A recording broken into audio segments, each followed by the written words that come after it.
ఈరోజు వీడియోలో మా గార్డెన్లో పండిన వెజిటబుల్స్ని నేను ఎలా సింపుల్ వేస్లో ఫ్రీజ్ చేసుకుంటానో మీకు చెప్తాను. నమస్కారం, నేను శ్రీదీప్ అండ్ శ్రీదీప్స్ గార్డెన్ స్టోరీస్కి స్వాగతం.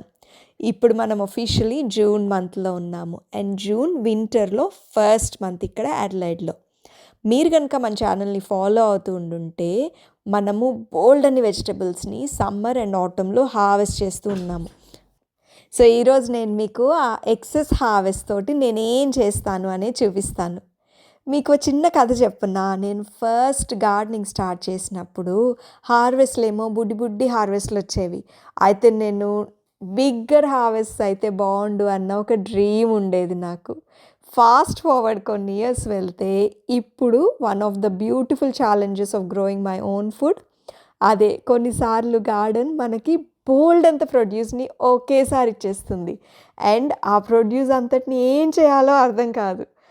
అందుకే నేను ఎలా నా వెజిటబుల్స్ని ఫ్రీజ్ చేసుకుంటాను అనేది చూపిస్తాను. ఇదేం పర్ఫెక్ట్ మెథడ్ అని మీకు చెప్పడం లేదు. నాకు ఎలా ఈజీగా అనిపిస్తుంది, మా ఫ్యామిలీకి ఎలా వర్క్ అవుతుంది అనే ఐడియాస్ మాత్రమే నేను మీతో షేర్ చేసుకుంటున్నాను. మీరు కనుక ఇంకేవైనా డిఫరెంట్ ఐడియాస్ యూజ్ చేసి ఫ్రీజ్ చేసినా, స్టోర్ చేసుకుంటున్నా నాకు కామెంట్స్లో చెప్పండి. I would love to learn. First మనము రోమా టొమాటోస్ నుంచి స్టార్ట్ చేసేద్దాం. మీకు జస్ట్ కొంచెం కాంటెక్స్ట్ ఇవ్వడానికి చెప్తాను. యాక్చువల్గా అయితే మన దగ్గర 4 రోమా టొమాటో చెట్లు ఈ గ్రోయింగ్ సీజన్లో మనం గ్రో చేస్తున్నాం. నేను నార్మల్గా ఇంతకన్నా ఎక్కువ చెట్లనే గ్రో చేస్తాను అండ్ గ్రో చేసినప్పుడు పసాటా సాస్ అని మనకి థిక్ టొమాటో పేస్ట్ లాగా చేసి దాన్ని ప్రిజర్వ్ చేస్తాను. కానీ ఈ ఇయర్ ఓన్లీ 4 ప్రొడక్టివ్ చెట్లు కదా, అందుకని థింగ్స్ని సింపుల్గా ఉంచి జస్ట్ టొమాటోస్నే ఫ్రీజ్ చేశాను. నేను నార్మల్గా ఏం చేస్తానంటే ఫస్ట్ మనకి ఫర్మ్గా మంచిగా ఉన్న టొమాటోస్ని సాఫ్ట్ స్పాట్ కొంచెం పాడైన టొమాటోస్ నుంచి ఫస్ట్ సపరేట్ చేసేస్తాను. ఎందుకంటే కొంచెం మచ్చలున్నా కొద్దిగా పాడైనట్టుగా అనిపించినా కూడా ఆ టొమాటోస్ అన్నిటిని నేను ఫస్ట్ కుకింగ్కి యూజ్ చేసేస్తాను. ఫర్మ్గా ఉన్న టొమాటోస్ని ఫ్రీజ్ చేస్తాను. హార్వెస్ట్ చేశాక ఫస్ట్ వాటిని శుభ్రంగా కడిగేసి వాటిని జస్ట్ ఎయిర్ డ్రై ఒక దుప్పటి పైన కానీ లేదంటే జస్ట్ ఒక క్లాత్ పైన కానీ వేసి ఒక 1 or 2 hours దాన్ని ఎండడానికి వదిలేస్తాను. డ్రై అయిపోయాక వాటిని జస్ట్ ఇలా 4 భాగాలుగా కట్ చేసేసి ఫ్రీజర్ బ్యాగ్స్లోకి వాటిని ట్రాన్స్ఫర్ చేసేస్తాను. పెద్ద ఏం ఫ్యాన్సీ కాదండి. అండ్ ప్రస్తుతానికి నేనైతే ఈ జిప్లాక్ బ్యాగ్స్నే యూజ్ చేస్తున్నాను. ఇవి ఫుడ్ గ్రేడ్ జిప్లాక్ బ్యాగ్స్. ఎందుకంటే ఈ జిప్లాక్ బ్యాగ్స్లోంచి నేను ఒకసారి టొమాటోస్ని వాడుకోవడానికి తీసేసాక ఈ బ్యాగ్స్ని నేను మళ్ళీ క్లీన్ చేసి రీయూజ్ కూడా చేసుకోవచ్చు. నేనైతే ఇంతవరకు వాక్యూమ్ సీలింగ్ కానీ వేరే ఏ విధమైన ప్రిజర్వేషన్ మెథడ్స్ కానీ ఇప్పటి వరకు యూజ్ చేయలేదు. మీరు కనుక యూజ్ చేసినట్టయితే నాకు తప్పకుండా కామెంట్స్లో చెప్పండి. మీకు ఏం వర్క్ అవుతుందో తెలుసుకొని నేను కూడా వాటిని ఫాలో అవ్వడానికి ట్రై చేస్తాను. అండ్ ఈ విధంగా నేను ఫ్రీజ్ చేయడానికి కారణం కూడా ఏంటో తెలుసా? ఎందుకంటే ఇలా స్ట్రెయిట్గా ఫ్రీజర్లోంచి తీసి పాస్తా సాస్కి కానీ మన కూరల్లో కానీ వేరే ఏ డిషెస్లోకైనా త్రూ అవుట్ ది ఇయర్ నేను యూజ్ చేసుకోవడానికి ఈజీ అవుతుంది అండ్ సగం పని కూడా తగ్గుతుంది. కటింగ్ పని తగ్గిపోయింది కదా, మరి ఇప్పుడే చేసేసుకుంటున్నాం కదా. అండ్ ఇలా ఫ్రీజ్ చేసిన బ్యాగ్స్లో నేను డేట్ రాస్తాను అండ్ ఎన్ని గ్రాములు ఆ బ్యాగ్లో ఉన్నాయో కూడా రాస్తాను. ఇలా రాసుకొని పెట్టుకుంటే నేను చేసే వంటని బట్టి ఎంత క్వాంటిటీ కావాలో నాకు తెలుస్తుంది అండ్ ఆ బ్యాగ్ని ప్లస్ ఓల్డర్ డేట్ ఉన్న బ్యాగ్ని నేను ఫస్ట్ యూజ్ చేయడానికి హెల్ప్ అవుతుంది. నెక్స్ట్ వచ్చేసి దొండకాయలు. అండ్ మీ అందరికీ అయితే దొండకాయల గురించి తెలిసిందే కదా, ఇంక నేను మీకేం చెప్పాల్సిన అవసరం లేదు. ఈ దొండకాయలు మనకి చిట్టి కుకుంబర్స్లా ఉంటాయి కదా, మాకైతే అసలు ఫ్రెష్ దొండకాయలు దొరకవండి. సో వీటిని మనము యూజువల్గా కుక్ చేసుకొని కదా తింటాము అండ్ దొండకాయలు చాలా న్యూట్రిషియస్ అండ్ నా ఫేవరెట్ వెజిటబుల్ కూడా. అండ్ కాకపోతే దొండకాయల్ని నేను డిఫరెంట్గా ఫ్రీజ్ చేస్తాను. ముందు వాటిని హార్వెస్ట్ చేశాక శుభ్రంగా కడిగేసి వాటి ఎండ్స్ని నేను కట్ చేసేసుకుంటాను. ఆ తర్వాత వాటిని ఇలా 4-5 ముక్కలుగా లైక్ నిలువుగా కోసుకుంటాను. ఈజియర్గా ఉంటుందని నేను నిలువుగా కోసుకుంటాను. వాటిని బాయిలింగ్ వాటర్లో బ్లాంచ్ చేస్తాను. బ్లాంచ్ ఏంటి పెద్ద ఫ్యాన్సీగా ఉంది అనుకుంటున్నారా? ఏం లేదండి. జస్ట్ బాయిలింగ్ వాటర్‌లో వీటిని వేసి ఒక 2-3 నిమిషాల వరకు బాయిల్ చేసి వాటిని బయటికి తీసేస్తాను. ఇలా చేస్తే దొండకాయలు ఏవైతే ఉన్నాయో అవి కలర్‌ని లాంగర్‌గా రిటైన్ చేస్తాయి అండ్ మనకి ముక్క ఫర్మ్‌గానే ఉంటుంది.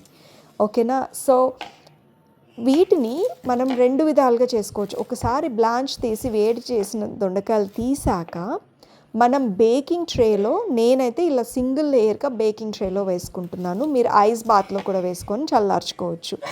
అండ్ ఇవి బేకింగ్ ట్రేస్‌లో నేను వేసేసుకొని వీటిని కొద్దిగా చల్లారాక ఫ్లాష్ ఫ్రీజ్ చేస్తాను. అంటే ఒక 1 అవర్ డీప్ ఫ్రీజర్‌లో పెట్టేస్తాను. అవి ముక్కలు హార్డ్‌గా అయ్యాక వాటిని తీసి నేను ఫ్రీజర్ బ్యాగ్స్‌లో వేస్తాను. ఎందుకు అంటే మనము ముక్క మనకి ఇలా ఒక క్లంప్ లాగా ఫామ్ అయిపోకుండా ఉండాలి, ముక్కలు విడివిడిగా ఉండాలి అండ్ ముద్దలాగా అయిపోకూడదు అంటే ఇలా కనుక ఫ్రీజ్ చేస్తే మనకి ముక్కలు చక్కగా మనం ఎంత కావాలో క్వాంటిటీ అలా తీసుకోవచ్చు. ఇలా ఐస్ కట్టినట్టు అయిపోవన్నమాట. అండ్ మోస్ట్లీ ఇవి కూరలకే కదండి యూజ్ చేసేది, నేనైతే దానికే యూజ్ చేస్తాను. సో అందుకని ఈ బ్లాంచ్ చేసి ఫ్రీజ్ చేసే టెక్నిక్ నేను ఎన్నో ఇయర్స్గా చేస్తున్నాను అండ్ నాకు ఇది బెస్ట్ అనిపిస్తుంది. నెక్స్ట్ వచ్చేసి చెర్రీ టొమాటోస్. ఈ చెర్రీ టొమాటోస్ అయితే ఈజియెస్ట్ వెజిటబుల్స్ టు ఫ్రీజ్. ఏం లేదండి, హార్వెస్ట్ చేశాక వాటిని వాష్ చేస్తాను, డ్రై చేసుకుంటాను. ఆ తర్వాత చక్కగా ఉన్న వాటిని అండ్ కొంచెం మచ్చలు ఉన్న వాటిని సపరేట్ చేసుకొని తొడిమలు తీసేస్తాను. తీసేసాక వాటిని ఫ్రీజింగ్కి పెట్టేస్తాను. నేను ఈ ఇయర్ అయితే బోల్డన్ని చెర్రీ టొమాటోస్ మేము ఫ్రెండ్స్కి ఇచ్చేసాము అండ్ ఇంకా బోల్డన్ని కిలోల చెర్రీ టొమాటోస్ని మేము ఫ్రీజ్ చేసాము. ఒక్కసారి డ్రై అయిపోయాక వాటిని సింపుల్గా హోల్గానే ఫ్రీజర్ బ్యాగ్స్లో వేసిస్తాను. దాన్ని బ్లాంచ్ చేయను, స్లైస్ చేయను, ఇంకేమీ చేయను అనమాట. ఎప్పుడైతే కావాలంటే జస్ట్ ఒక హ్యాండ్ఫుల్ తీసుకుంటానా, సాంబారు వాటిలోకి డైరెక్ట్గా వేసేసుకోవచ్చు.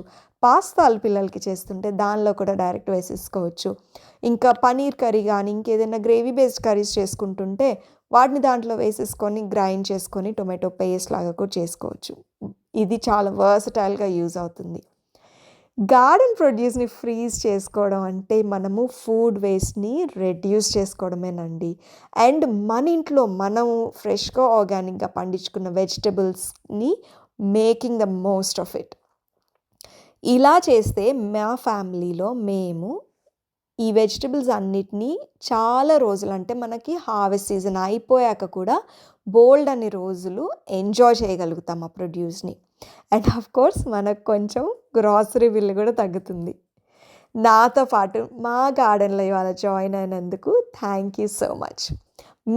మీకు వచ్చే ఎక్సెస్ ప్రొడ్యూస్ని ఏ విధంగా ప్రిజర్వ్ చేస్తారో నాకు తప్పకుండా కామెంట్స్లో షేర్ చేయండి. మీకు కనుక ఈ వీడియో నచ్చినట్టయితే ఒక థమ్స్ అప్ ఇవ్వండి, సబ్స్క్రైబ్ చేసుకోండి అండ్ గార్డెనింగ్ అంటే ఇష్టం ఉన్న మీ ఫ్రెండ్స్ అండ్ ఫ్యామిలీతో షేర్ చేసుకోండి. ఈ రోజుకి అంతేనండి. నెక్స్ట్ ఎపిసోడ్లో ఇంకో కొత్త గార్డెనింగ్ ప్రయాణంతో మళ్ళీ కలుద్దాం. అంతవరకు మీ చేత్తో ఓ చిన్న పూల మొక్కైనా, ఓ కూరగాయ మొక్కైనా ఏదో ఒకటి నాటేయండి. ఇప్పుడు మీరు నాటే ఆ చిట్టి మొక్క రేపు మీకు ఎంతో ఆనందాన్ని ఇస్తుంది.